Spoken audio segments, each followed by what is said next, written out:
In a clear acknowledgment that they needed to upgrade at wide receiver, the Buffalo Bills announced Tuesday morning the signing of Cole Beasley to their practice squad. Beasley played for the Bills from 2019-21 and was one of Josh Allen's favorite passing game targets as he caught 231 passes for 438 yards and 11 touchdowns after he was signed as a free agent in 2019. He spent his first 7 years in the NFL with the Cowboys where he caught 319 passes for 271 yards and 23 TDs. Sign up for the Bills Blast newsletter delivered straight to your inbox. Additional Bills analysis, insight, stats, quotes and team history from Sal MaioranaLast. Last season, Beasley started to show signs of slowing down, yet he still caught 82 passes which matched his career high set in 2020, also with T. However, the Bills released him in March at the start of free agency, largely in a salary cap move with the $6.1 million in savings put toward the signing of free agent edge rusher Von Miller.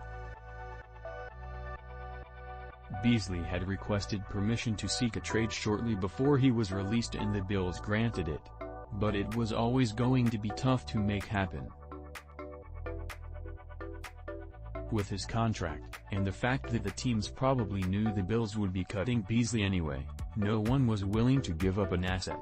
Cole can still play and he'll continue to play in this league, general manager Brandon Beane said at the time. The Bills felt confident moving on from Beasley because they believed Isaiah McKenzie could take over as the primary slot receiver, but McKenzie has not come close to matching Beasley's production. He has only 38 receptions for 380 yards and 4 TDs and had 2 dropped passes on Sunday in the Bills' 20-12 victory over the Jets. The Bills also signed veteran Jamison Crowder in free agency to compete with McKenzie for the slot position, and they drafted Khalil Shakir in the 5th round.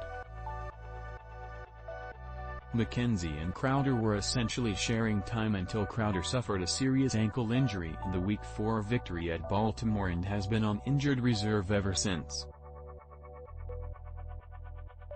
Shakir has been given a few chances in the slot, but he's not ready to be a full-time contributor. By signing Beasley, this may also be an indication that the Bills don't think Crowder will be able to return and be productive. After he was released, Beasley decided to retire when he couldn't drum up much interest, but the 33-year-old changed his mind when the Buccaneers showed interest and ultimately signed him to their practice squad in September. He played in 2 games and caught 4 passes from Tom Brady for 17 yards before Tampa Bay released him.